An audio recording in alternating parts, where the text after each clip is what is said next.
स्वागत है आपका संस्कृति चित्र चैनल पर।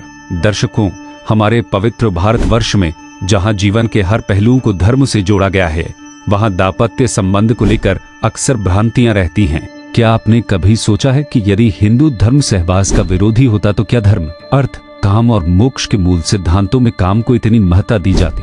क्या खजुराहो जैसे अद्भुत मंदिर बनते या आचार्य वात्स्यायन कामसूत्र जैसे महान ग्रंथों की रचना करते? यह दर्शाता है कि हमारे पूर्वजों ने इस विषय को कभी वर्जित नहीं माना, बल्कि इसे जीवन का एक महत्वपूर्ण अंग समझा। परंतु आज हम इस पर खुलकर बात करने से कतराते हैं। हिंदू प्राचीन नियमों के अनुसार सहवास केवल क्षणिक आनंद का स्रोत नहीं, बल्कि वंश वृद्धि, गहरी मित्रता, सहचर्य सुख, मानसिक परिपक्वता, दीर्घायु तथा शारीरिक और मानसिक स्वास्थ्य की प्राप्ति का भी माध्यम है।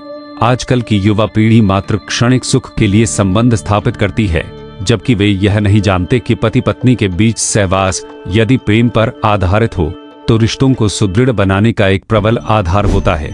यह काम वासना नहीं, प्रेम का प्रतीक होना चाहिए।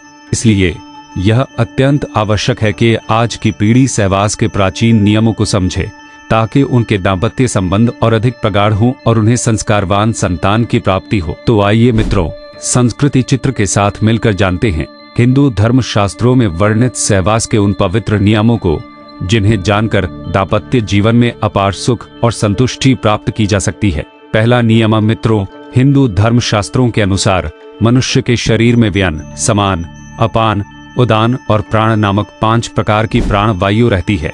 इन पांचों में से अपान वायु ही मल, मूत्र, शुक्र, गर्भ और आर्तव को बाहर निकालने का कार्य करती है। शुक्र को ही वीर्य भी कहा जाता है और यह वायु दाम्पत्य संबंधों से गहरा संबंध रखती है। शास्त्रों के अनुसार जब इस वायु की गति में अंतर आता है या यह दूषित हो जाती है तो मूत्राशय और गुदा संबंधी रोग उत्पन्न होते हैं, जिससे दाम्पत्य शक्ति पर भी प्रतिकूल प्रभाव पड़ता है। अपान वायु ही स्त्रियों में मासिक धर्म, प्रजनन और दाम्पत्य संबंधों को नियंत्रित करती है। इसलिए प्रत्येक मनुष्य को अपने शरीर में इस वायु को शुद्ध और गतिशील बनाए रखने के लिए अपने उदर को स्वच्छ रखना चाहिए और निश्चित समय पर शौचादि से निवृत्त होना चाहिए। दूसरा नियम कामसूत्र के रचयिता आचार्य वात्स्यायन का मानना है कि स्त्रियों को काम शास्त्र का ज्ञान होना अत्यंत आवश्यक है। वे कहते हैं कि इस ज्ञान का उपयोग पुरुषों से अधिक स्त्रियों के लिए महत्वपूर्ण है। आचार्य वात्स्यायन आगे लिखते हैं कि यदि स्त्री और पुरुष दोनों को ही इसका भरपूर ज्ञान हो तो वे दाम्पत्य सुख की चरम सीमा को प्राप्त कर सकते हैं। उनके अनुसार सभी स्त्रियों को विवाह से पूर्व पिता के घर में और विवाह के पश्चात पति की अनुमति से काम शास्त्र की शिक्षा अवश्य लेनी चाहिए। इससे दाम्पत्य जीवन में स्थिरता बनी रहती है और पति अन्य स्त्रियों की ओर आकर्षित नहीं होते। इसलिए स्त्रियों को काम कला का ज्ञान होना अनिवार्य है, ताकि वे अपने पति को अपने प्रेम पाश में बांध कर रख सके।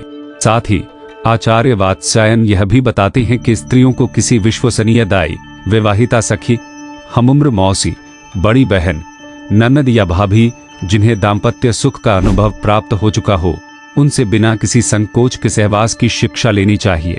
तीसरा नियम हिंदू शास्त्रों के अनुसार पति पत्नी को अमावस्या, पूर्णिमा, चतुर्थी, अष्टमी, रविवार, संक्रांति, संध्या काल, श्राद्ध पक्ष, नवरात्रि, श्रावण मास और ऋतुकाल आदि पवित्र अवधियों में शारीरिक संबंध स्थापित नहीं करने चाहिए। जो दंपति इन नियमों का पालन करते हैं उनके घर में सुख, शांति, समृद्धि और आपसी प्रेम बना रहता है।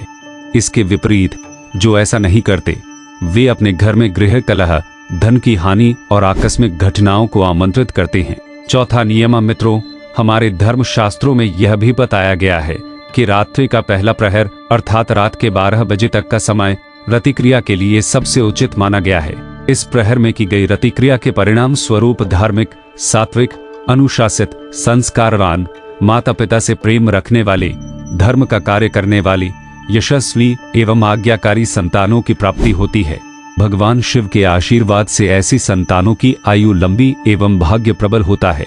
इसके विपरीत जो दंपति प्रथम प्रहर के बाद रतिक्रिया करते हैं उनसे उत्पन्न होने वाली संतान में राक्षसों के समान गुण आने की प्रबल आशंका होती है, क्योंकि प्रथम प्रहर के बाद राक्षस गण पृथ्वी लोक के भ्रमण पर निकलते हैं। इसके अतिरिक्त पहले प्रहर के बाद रतिक्रिया इसलिए भी अशुभकारी है क्योंकि ऐसा करने से शरीर को कई रोग घेर लेते हैं। पांचवा नियम हिंदू प्राचीन ग्रंथ आयुर्वेद के अनुसार किसी भी पुरुष को स्त्री के मासिक धर्म के दौरान अथवा किसी रोग या संक्रमण के होने पर उसके साथ संबंध नहीं बनाना चाहिए। यदि कोई स्वयं को संक्रमण या जीवाणुओं से बचाना चाहता है तो सहवास से पहले और बाद में कुछ स्वच्छता नियमों का पालन अवश्य करना चाहिए। जननांगों पर किसी भी तरह का घाव या दाने हों तो सहवास न करें। सहवास से पहले शौच आदि से निवृत्त हो लें। सहवास के बाद जननांगों की अच्छी तरह साफ सफाई करें या स्नान करें। छठा नियम, यदि आपकी पत्नी या पति की सहवास करने की इच्छा नहीं है या किसी दिन उनका व्यवहार मित्रवत नहीं है, मन उदास या खिन्न है, तो ऐसी स्थिति में सहवास नहीं करना चाहिए। इसके अलावा यदि मन में या घर में किसी भी प्रकार का शोक हो तब भी दाम्पत्य संबंध स्थापित नहीं करने चाहिए। अर्थात पति पत्नी की मनस्थिति अच्छी हो तभी सहवास करना उचित होता है। सातवां नियम, इन सब के अलावा हिंदू धर्मशास्त्रों में यह भी बताया गया है कि पवित्र माने जाने वाले वृक्षों के नीचे, सार्वजनिक स्थानों, चौराहों, उद्यानों, श्मशान घाट, वधस्थल, औषधालय, मंदिर तथा ब्राह्मण, गुरु और अध्यापक के निवास स्थान में दाम्पत्य संबंध नहीं बनाने चाहिए। यदि कोई व्यक्ति ऐसा करता है तो शास्त्रानुसार उसको इसका बुरा परिणाम भुगतना पड़ता है। आठवां नियम, हिंदू धर्मशास्त्र में इस बात का भी उल्लेख मिलता है कि किसी भी स्त्री या पुरुष को दुष्चरित्र, अशिष्ट व्यवहार करने वाली तथा कुलीन परस्त्री या परपुरुष के साथ सहवास नहीं करना चाहिए। अर्थात व्यक्ति को अपनी पत्नी या स्त्री को अपने पति के साथ ही सहवास करना चाहिए। नियम विरुद्ध जो ऐसा कार्य करता है वह बाद में जीवन के हर मोड़ पर पछताता है, क्योंकि उसके अनैतिक कृत्य को देखने वाला ईश्वर सदैव ऊपर विराजमान है। नवा नियम, यह भी बताया गया है कि किसी भी पुरुष को अपनी पत्नी के साथ गर्भकाल के दौरान सहवास नहीं करना चाहिए। गर्भकाल में दाम्पत्य संबंध बनाने से भावी संतान के अपंग और रोगी पैदा होने का खतरा बना रहता है। हालांकि कुछ शास्त्रों के अनुसार प्रारंभिक 2 या 3 माह तक सहवास किए जाने का उल्लेख मिलता है, लेकिन गर्भधारण के बाद सहवास न ही किया जाए तो ही उचित है। 10वां नियम, इसके अलावा आचार्य वात्स्यायन द्वारा लिखित कामसूत्र में इस बात का भी वर्णन मिलता है कि मासिक धर्म के प्रथम 4 दिवसों में संभोग से पुरुष रुग्णता प्राप्त करता है। कामसूत्र के अनुसार मासिक धर्म की विभिन्न रात्रियों में संबंध बनाने से संतान के लिंग और गुणों में भिन्नता आती है। उदाहरणार्थ, कुछ रात्रियों में श्रेष्ठ कन्या और कुछ में गुणवान पुत्र प्राप्त होते हैं। 16वीं रात्रि के बाद अक्सर गर्भ नहीं ठहरता।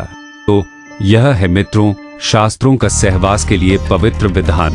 हमें उम्मीद है कि आप इन नियमों का पालन कर अपने दाम्पत्य जीवन को बेहतर बनाएंगे। अगर आपको यह कथा पसंद आई तो चैनल संस्कृति चित्र को जरूर सब्सक्राइब करें और बेल आइकन दबाएं।